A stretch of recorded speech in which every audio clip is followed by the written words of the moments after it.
Did you know that Toronto Transit Commission's passenger volume still has not recovered to pre-pandemic levels? But at the same time, within the last 10 years, their operating costs grew by more than 65%, which is interesting considering the fact that the size of the entire system did not really grow that much. Now, we did get a $3.7 billion Finch West LRT line, but when it snows, it shuts down. And then a $14 billion Eglinton LRT.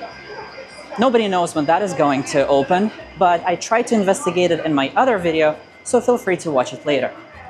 Now, in order for me to understand why the TTC is getting worse and worse with every single year, I decided to take a much more in-depth look into the entire system, and for that, I had to go back in time by more than 100 years.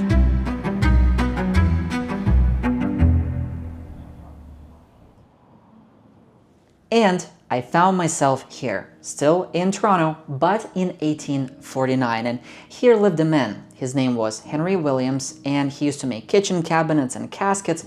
But one day he had an idea to build this, an omnibus. Now from Latin, omni means for all, and bus, well, bus. So essentially, omnibus was a bus for all. Kind of like this wagon, pulled by horses, and this driver could drive it anywhere, really. Now, after Henry built one of these, he also decided to launch the very first transit line in the city, and it ran all the way from St. Lawrence Market up to Yorkville.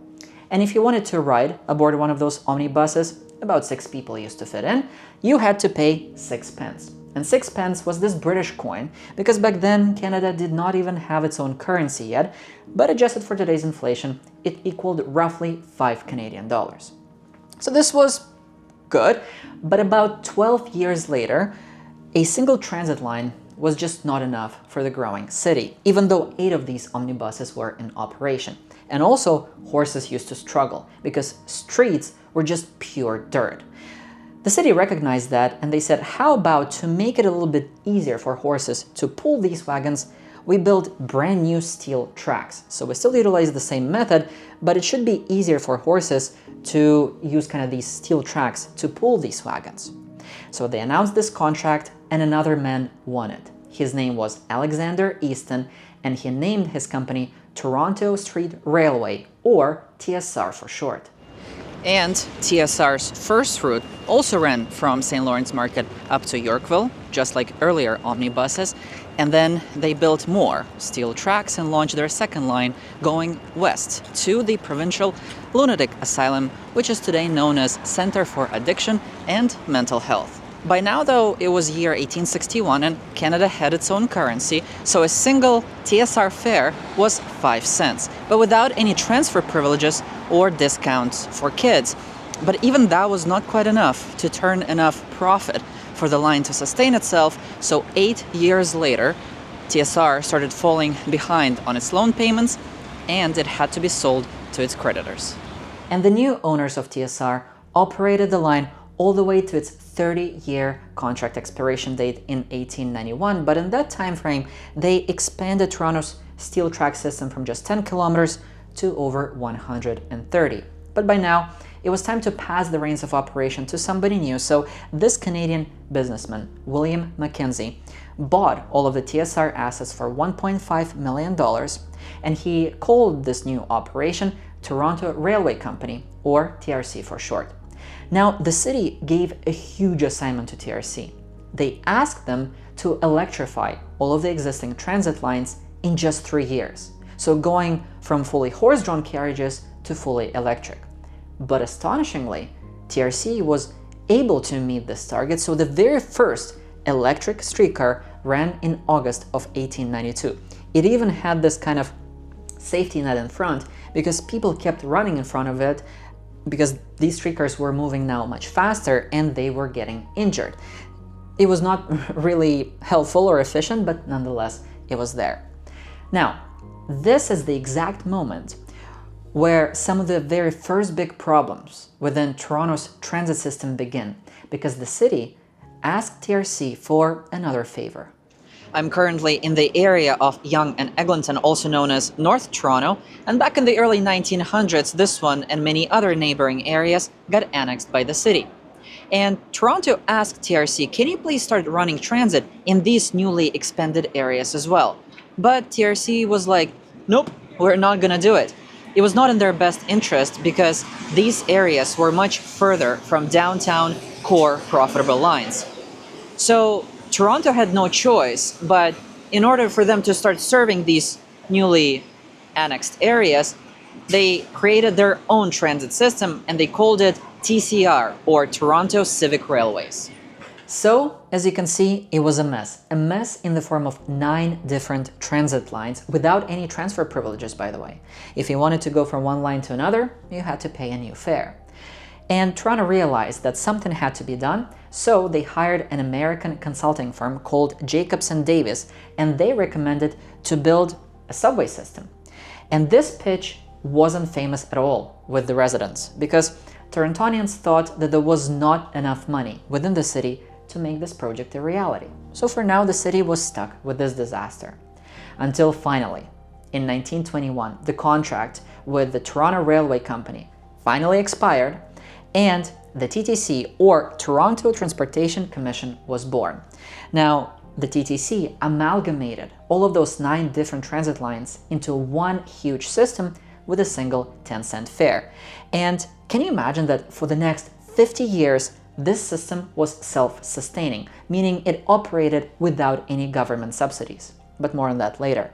Because for now, the TTC realized that even though they inherited the system dominated by streetcars, buses could vastly improve their reach and kind of serve as feeders into the downtown streetcar system.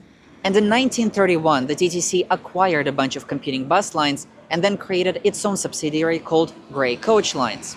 And to support their new bus operations, they built this bus terminal at the intersection of Bay and Dundas streets that, well, unfortunately, as of 2026, is going to be redeveloped into 2 condo towers. Now, the thing is, around early 1930s, the world was going through the Great Depression, and the growth of everything, including TTC's bus lines, had to slow down. And then World War II broke out in Europe. Government started rationing gasoline and rubber, just about anything that could help in war efforts.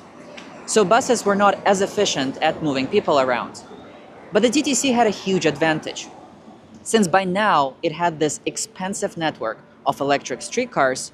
It was sort of the best, and the default way to move around the city. And throughout World War II, Toronto experienced rapid population growth because factories had to work overtime to produce ships, munitions, and aircraft, and that led to some of the very first traffic jams throughout the city. So the TTC decided to establish Rapid Transit Department responsible for the development of brand new subway service, and they came up with this idea. So essentially build a subway along Queen and Yonge Streets. And to make this project a reality, funding had to come from Ottawa as well, but those negotiations fell through, so the plan was scaled back to just a single subway line running along Yonge Street using these subway cars. But despite federal money not coming through, the city did not give up, and they financed the construction of its very first subway line with the help of revenue generated by its streetcar and bus systems. As well as anybody could really help and invest in the TTC. So let's say you had $1,000 back in 1949, you could have gone to your local bank, so something like this, and you could have bought a piece of paper called debenture. So that $1,000 would have gone immediately to help fund and build that very first subway line, and then all you had to do was nothing. So for the next 20 years, about additional $1,000 would have accumulated in interest, so you would have collected that, and then the original amount that you invested would have been repaid back to you. So you were like an investor. But what astonishes me the most in this story is that the very first subway line, already adjusted for today's inflation, cost just 600 million Canadian dollars.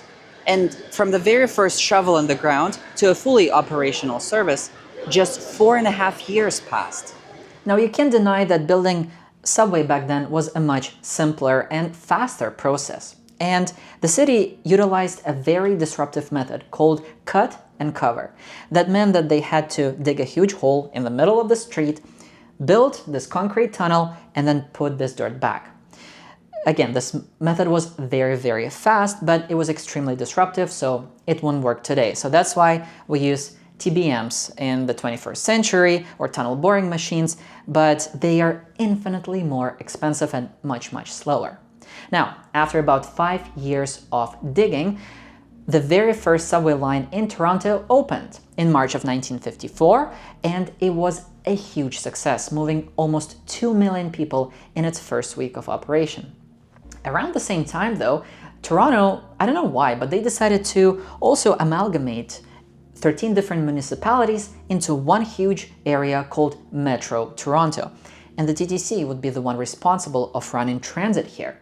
So kind of overnight, TTC's responsibility grew from an area of 35 square miles to over 240, which was a huge change. And to reflect that, TTC's abbreviation was now changed from Toronto Transportation Commission to Toronto Transit Commission. So the very first 12-station subway line was a tremendous success.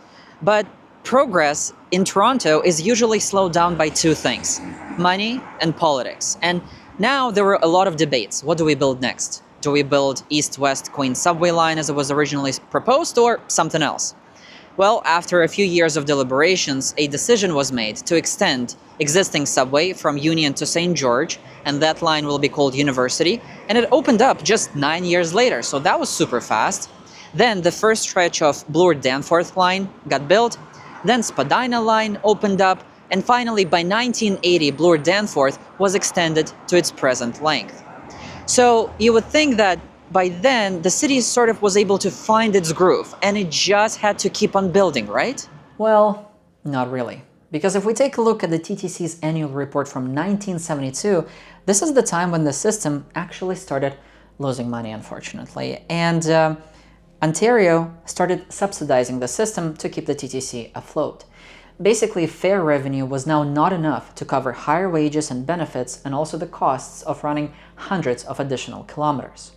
Now, these subsidies continued for the next 27 years, until June of 1995, when this person, Mike Harris, was elected as the new Premier of Ontario.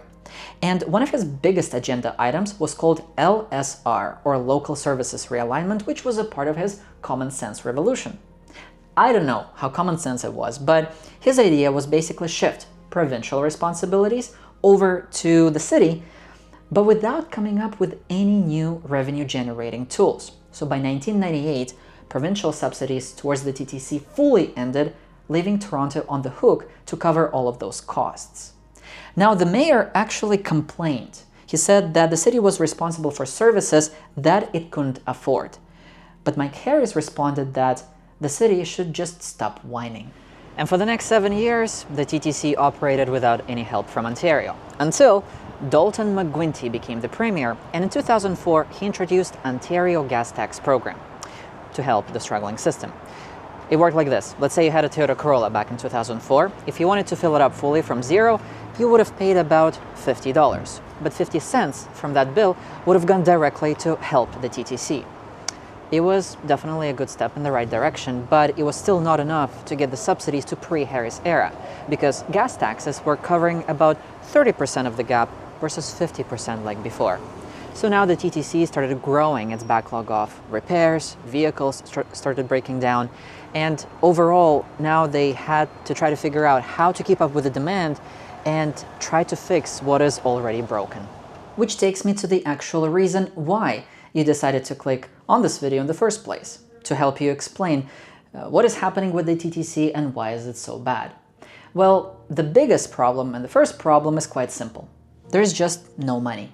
This is the TTC's corporate funding plan until year 2038, and these colors represent the money that will be available for the system's maintenance and growth. For example, they want to install platform edge doors. Now there's this huge gap, and this gap represents the money that is needed to successfully operate, maintain, and grow the TTC. The gap is roughly $18 billion. Where is that money supposed to come from? I guess it's a multi-billion-dollar question, which takes me to problem number 2, which is our politicians. So this problem exists. It needs to be solved, right? But what do our politicians do? They go on month-long debates, they do studies, and especially when they operate on those 4-year election cycles, all they care about is winning the next election, securing that pension, and then leaving. But the TTC needs consistent funding and consistent investments, something that, again, our politicians always struggle to deliver, especially when they go on month-long breaks. Did you know, for example, that Ontario legislature works for only about 65 days a year? Compare that to an average Ontarian, who works for about 260 days a year. And finally, the reason why the TTC is struggling is because it's the most fare-dependent transit system in North America. 67% of your fare goes directly to help with the operating costs. Now compare that to New York at 53%, Vancouver at 51%, and Boston at 42%. Now, what does that mean?